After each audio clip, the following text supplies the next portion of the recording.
What up, boys and girls? What up, YouTube? This is Chef, New Zealand Murder History Podcast. Check this out. I got a pretty crazy show for you guys today.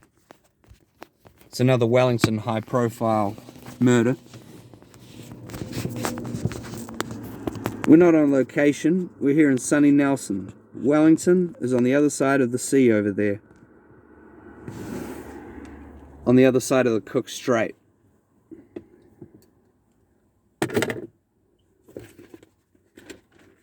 Okay, so the Francis Tyson murder. I used to walk past this place. Well, I don't have an entire scripted podcast for you today, boys and girls. Just an article and some pictures and that. And I'm going to be honest with you. I really don't know a lot about this case. I mean, I remember when it happened, the 30th of November 2018. Yeah, I was working at the gas station in Greymouth. And of course, when you're bored at the gas station in Greymouth, you read the Grey Star. That's the local newspaper there. And it was kind of fun because you could make yourself a coffee for free on the big cafe coffee machine. And then you'd kick it in the office and read the paper without getting any coffee on it. And also trying not to scrunch it up too much, you know. Then you'd fold it back together neatly and put it back on the shelf for the unsuspecting customer. It doesn't sound that thrilling when I say it out loud, but you know, sometimes in life you have to take the small victories. Well, anyway, my show is not suitable for children. Kids, click off. Anyone suffering from PTSD, also click off and seek support from your GP. Or call one of the many 0800 numbers available. This episode of New Zealand Murder History Podcast will discuss drug dealing, threats of violence, and a bloke getting decapitated up in Wellington. So yeah, it's messed up to make an understatement. My show is just for educational purposes and not to cause offence to anyone. Also, not to victim blame Francis Tyson.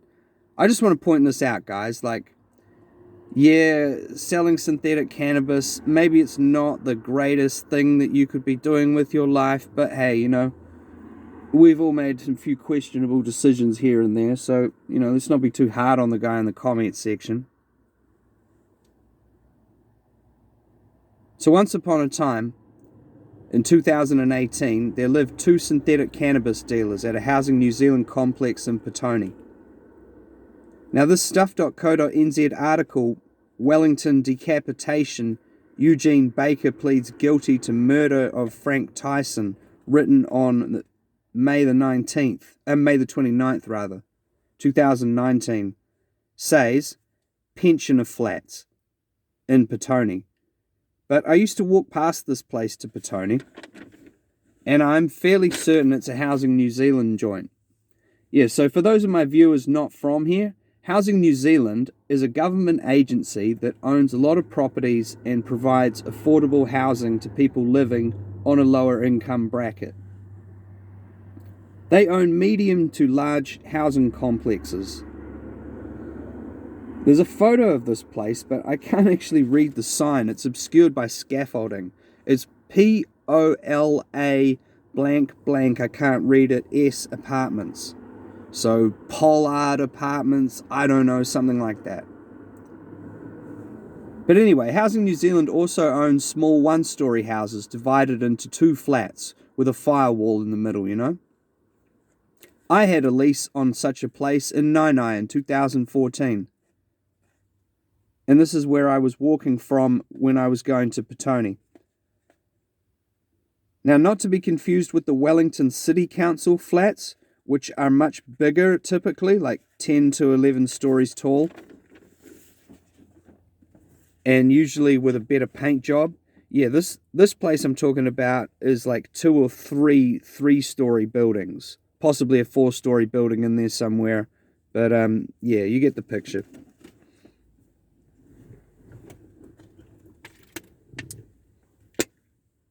I've had a lease on a couple of council flats as well, And as I recall, the council flats had a heavy reputation compared with the Housing New Zealand places. At least that was my impression at the time. But thinking back now, they had quite a few problems at some of the Housing New Zealand places further up the Hutt Valley, like Farmers Crez, for example.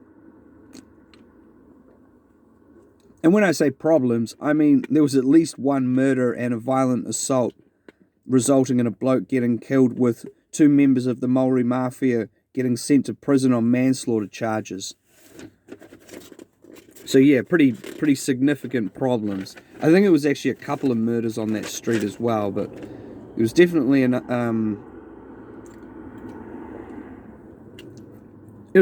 lot of hoo-ha, bad carry-on kind of thing. Well, anyway, I've just looked that one up, and on the NZ Herald article, victim of suspected homicide named, written 21st of September 2012, it says that the Farmers Crez victim was 52-year-old Michael James Mulholland. I think it's Mikhail James Mulholland. But yeah, like I said, this was just one violent crime on Farmers Crez in the 2010 era. So yeah, looking at this photo, the police have put up one of those crime scene tents on a shared driveway. And to either side, you can see those brick one-story Housing New Zealand places that I was just talking about. They're identical with white window frames and the same balcony. Anyway, after all this, well, Housing New Zealand, they put a stop to gang members getting the leases on their places, or they at least tried to. I remember there was a whole big thing at the time. People were complaining, gang members specifically, saying, hey, if someone gets out of prison, they're going to need a place, otherwise they're going to be in a homeless situation, they're going to be more likely to resort to crime. And it was a good point, actually. But anyway, so my Housing New Zealand place was actually made out of wood. And I appreciated it at the time, as I just moved out of Loafer's Lodge. You know that place that burnt down last month on the 16th of May, 2023? Yeah. So for me personally, my Housing New Zealand 2-bedroom with a backyard and my own kitchen and a bath was really good. But anyway, enough about me. The point I'm making, in a roundabout way, is that Housing New Zealand and the Wellington City Council flats are not bad. The violent crime and all that, it's all drug related, plus some family violence and a bit of alcohol-related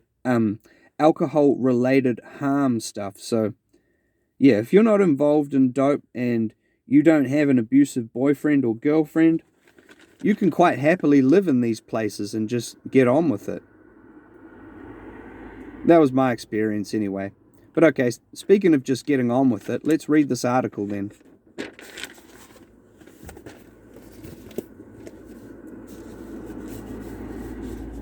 So this is News Hub article, Grisly Details of Petone Decapitation Revealed in Wellington Court, and it's written by Vita Molyneux and Alex Bard. Alex Baird? B-A-I-R-D. Anyway, it was on the published on the 29th of May in 2019. Of course, that one's available on www.newshub.co.nz. Horrific details of the beheading of a man in Petone have emerged in the Wellington High Court. 71-year-old Francis Tyson was murdered and decapitated by his neighbour, Eugene Baker, in November. Baker appeared in the Wellington High Court on Thursday. A summary of facts provided by the court shows the 42-year-old wandered around the apartment complex after the murder, telling people he had killed his victim, but not to worry, as he would clean up the scene in a few days. Okay. Well, gee, that's not going to worry anybody. Alright, well, Okay, anyway, Baker lived opposite Tyson in the Jackson Street flat, a housing New Zealand apartment building. Both men dealt synthetic cannabis out of their homes. Baker had been told he was being evicted and believed Tyson was to blame, accusing him of being a narc. A text message sent from Baker to Tyson foreshadowed the horrendous attack that would take place. The next time you and I come head to head, game over. The morning of November the 30th, 2018, Baker began to move his things out of the apartment complex while verbally abusing Tyson, calling him a narc. Then he slashed all 4 of Tyson's tires.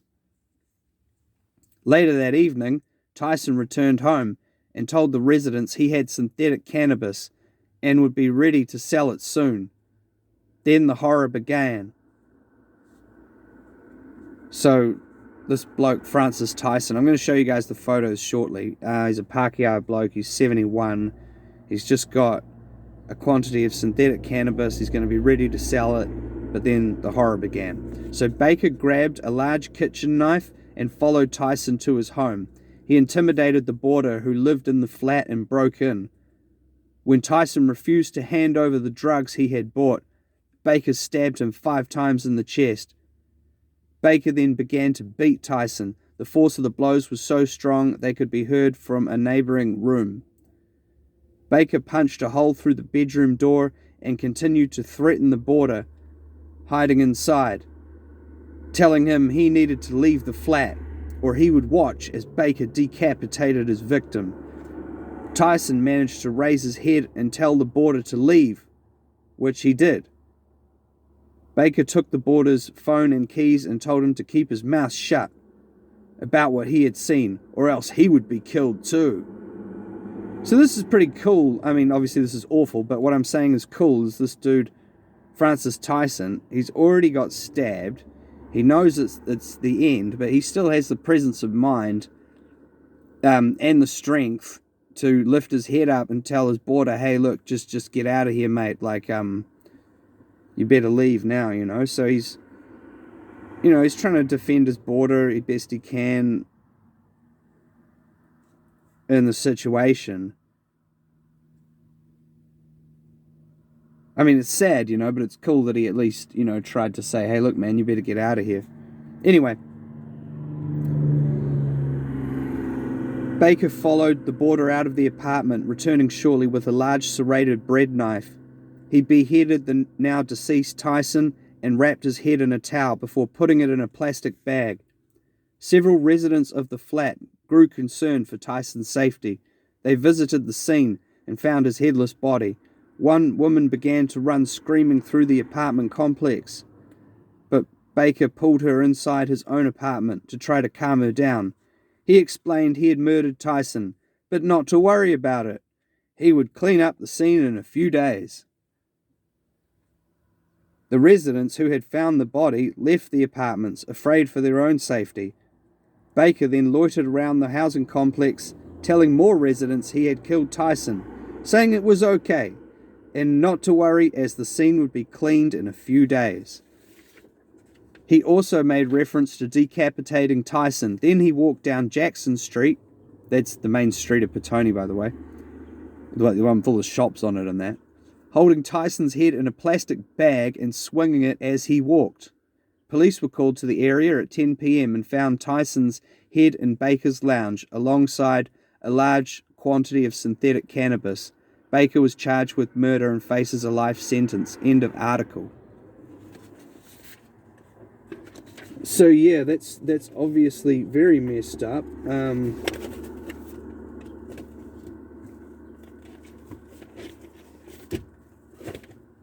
Yeah, he got 17 years for that, non-parole.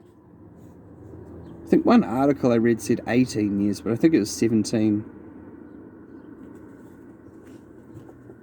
But anyway, I'll show you guys some photos of who we're talking about now. So, I'll get that in the right light. So this is the bloke, Francis Tyson. 71-year-old. Yeah, so he was running a Cine house. That's a place that sells $20 synthetics. And he refused to give up the loot. I mean, I don't think it would have mattered by this stage. It sounds like the plan was always to murder this guy, so, he may as well have, just not given up the stash, I guess. Be defiant until the end,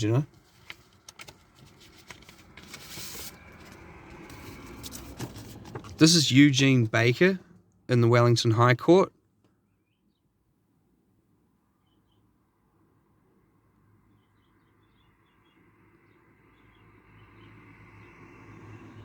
Yeah, so this is pretty,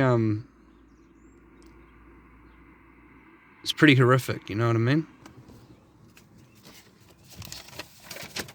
Okay, so basically, as I understand it from all the articles and stuff that I've read over the years in the Grey Star, as well as watching 1 and 3 News at the time, Baker got beaten up by some members of the Maori Mafia. I reckon they must have hit him when he was drunk or something. I don't reckon it'd be very easy to beat that guy up. He's pretty crazy. But anyway, they did, as the story goes.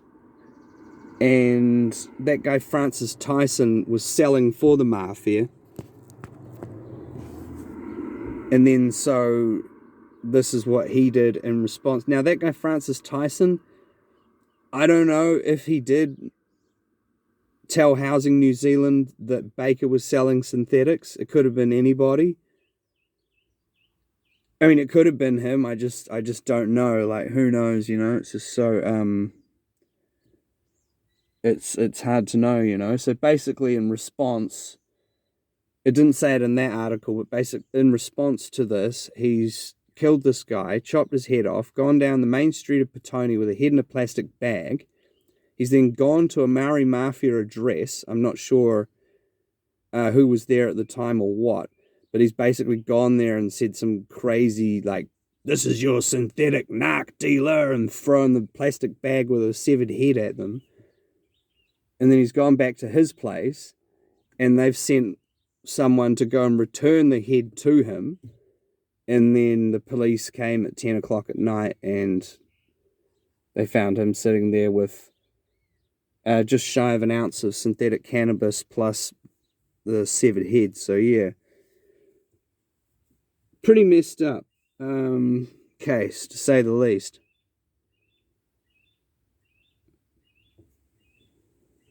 But yeah. So now let's talk about synthetic cannabis and give you guys a bit of backstory to what's going on here. So synthetics came out in, like, I think it was 2011. And I remember at the time, like, dairies and places like Cosmic Corner, those shops where people sell, you get, like, I don't know, blunt wrap rolling papers and stuff like that. Those kind of places were selling it. They had names like Chronic, Purple Haze. There was a bunch of different flavors and different brands of the stuff. And then in 2014, it was made illegal. And large amounts that were to be destroyed were bought up by gangs dirt cheap and stockpiled. And this was later on used to lace real cannabis. So gangs were selling cannabis laced with synthetics. So for you, those of you who aren't from New Zealand or may not know what synthetics are, it's basically this dodgy chemical that they spray onto a completely harmless plant. It can be anything, I don't know, parsley or something like that. And then you spray this chemical on it. It actually has nothing to do with cannabis. That's just the name, but that's what it's called here in New Zealand. Or now it's just called Cines, but synthetics, you get it. But then some gangs were actually spraying their real cannabis with these chemicals because it was much more addictive, and they were trying to get their customers hooked on their stuff. So yeah, that's and that still gets done to this day, although I don't know if they still have those chemicals from 2014. I'd say probably more likely people are manufacturing it on the black market now, but that's it was a big problem. It still is a big problem, but Anyway, what is synthetic cannabis? So I've written down some stuff here. There's one of them's called AMB Fubanaca, and that was like a real popular one. A lot of people were overdosing on, so people can die on synthetic cannabis. It's pretty heavy stuff. Yeah, and there was a bunch of other ones, and they just had lab-sounding chemical names. One of them was 5FADB. So yeah, that's it's basically what's going on there. So here's a bit of a glossary for you. Is a glossary a word thing? Yeah. Glossary. I was going to say biography. No, this is a glossary of New Zealand criminal stuff. So basically, a tinny house in New Zealand is what a gang would run, and they sell a $20 thing of cannabis. But then, yeah, then when synthetics became a big thing and a lot of the homeless people were smoking synthetics, they'd come up with, it's called a cinny house, where they'd sell a $20 synthetic bag. And yeah, if you're watching my show, I recommend that you don't smoke that rubbish, because you could die or crash your car or some kind of crazy. A lot of people were really, I remember when it was legal, it was really bad, because first of all, it was bad, like, yeah, kids were smoking it. Like, I walked down the street and like high school kids would be like, hey man, can you like get me a bag of chronic from the shop? And I'd be like, no. But it was, you kind of couldn't blame them, because they're like, well, adults are allowed to smoke it, we want to smoke it too. And it was just like, oh man, it was a mess, Like, there were all these homeless people getting like really out of it in some of the more rougher areas of Wellington, and I'm sure around the rest of the country too. But this is where I was when it was legal, and it was bad, man. They were like fighting each other in the streets and begging for money. I mean, I don't have a problem with homeless people. I'm just stating the facts as I saw them at the time, and it was bad. I was glad when they made it illegal, but I guess when it went underground, or so I'm reading anyway, there were more concentrated versions of the stuff, and the gangs were now in charge of it, so they were spraying more of it on the parsley or whatever herbs they were lacing with the stuff to then sell it, so it was becoming more dangerous, and people were getting more addicted and things like that. I mean, I remember I was actually living in one of the council flats, and I had this friend. He was cool. I mean, he's still a friend. I just haven't seen him for a number of years. But he, he started smoking that rubbish, and he went real weird. It was bad, man. Like, it really was. It really made people act out of pocket. Like, he, I remember it was New Year's Eve. That's right. Me and this bloke, we went up. We were just going for a walk, and there were these dudes smoking synthetic cannabis at a basketball court. And he wanted to go talk to them, and I was like, no, because it was just obvious to me that they didn't want to be bothered. I mean, he did know them, but at the same time, it was kind of like, well, first of all, they're smoking that rubbish. Second of all, they're quite kind of rough. I don't know if they were homeless, but they were semi kind of homeless sort of dudes. They had like a couple of boxes of alcohol. They just, it was just obvious to leave them in their own space, My mate was like, nah, come on, I know these dudes. Let's go rock up to them. And I was like, yeah, okay. I should have just said no, but anyway, we went up to them, and yeah, and this dude asked me if I wanted to smoke some, and of course I said no, and then my mate smoked some with them, but it kind of, it's kind of, it was kind of one of those lose-lose situations, because of course I wasn't going to smoke that rubbish, but not only that, Maori people really don't like it when you turn down a gift. It's considered very disrespectful. Obviously, if you know someone and they're a Maori person, they're not going to take offense if if they're like, hey, do you want a beer? You're like, no, that's fine. I mean, it's not like, I'm just generalizing here. It's a thing that in Maori culture, you don't really usually turn down a gift. But to be fair to these guys, I did walk up to them, and so they probably thought I wanted some. So they were just trying to be friendly, I guess. But this dude kind of took offense to it, and he wanted to smash me. And yeah, my mate was like, I shouted at him, you come to me when you're straight. And he was like, you know, he was like trying to stick up for me and stuff, but the whole thing was just unnecessary. And then, but then my mate was all spun out after that, and then, but he was also, like I said, smoked some of that shit, so it's not surprising he's spun out. And he ended up punching his girlfriend over later on that day. It was a really, really, really shitty New Year's Eve, as I recall. I didn't end up getting beaten up. It was the whole thing sort of fizzled out. Yeah, but so these are just some of the memories I have from the synthetic cannabis era, which was like 2011 to 2014. I mean, it's still a thing, but it's illegal now and underground. They should make it Class A. I'm not sure what class synthetic cannabis is actually of the drug classifications, but it's pretty dangerous stuff, you know. Like, people literally smoke it and drop dead. So, I mean, like, that's severe. I read one article on the Ministry of Health website said 40 to 45 people in New Zealand have died from synthetic cannabis use. So that's in the last, 12 years or something. So you couldn't exactly say people are dying of it every day, but it does kill people. It's pretty bad, you know. But I don't know. What do you guys remember from those days? Like, tell me about how your small towns were affected. I'd be interested to know, to be honest. Like, I've seen a lot of stuff in the news. I believe there was like 2 people in Christchurch died in 2017 or something. I was just reading when I was researching this. On an article by the Guardian newspaper. I was on their website. But yeah,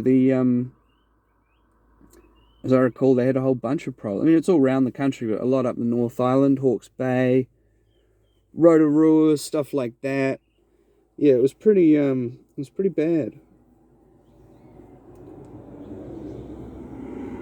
But yeah, that's about all I had to say about that, I guess. Have a good one, everybody. And stay off of them drugs. Chef.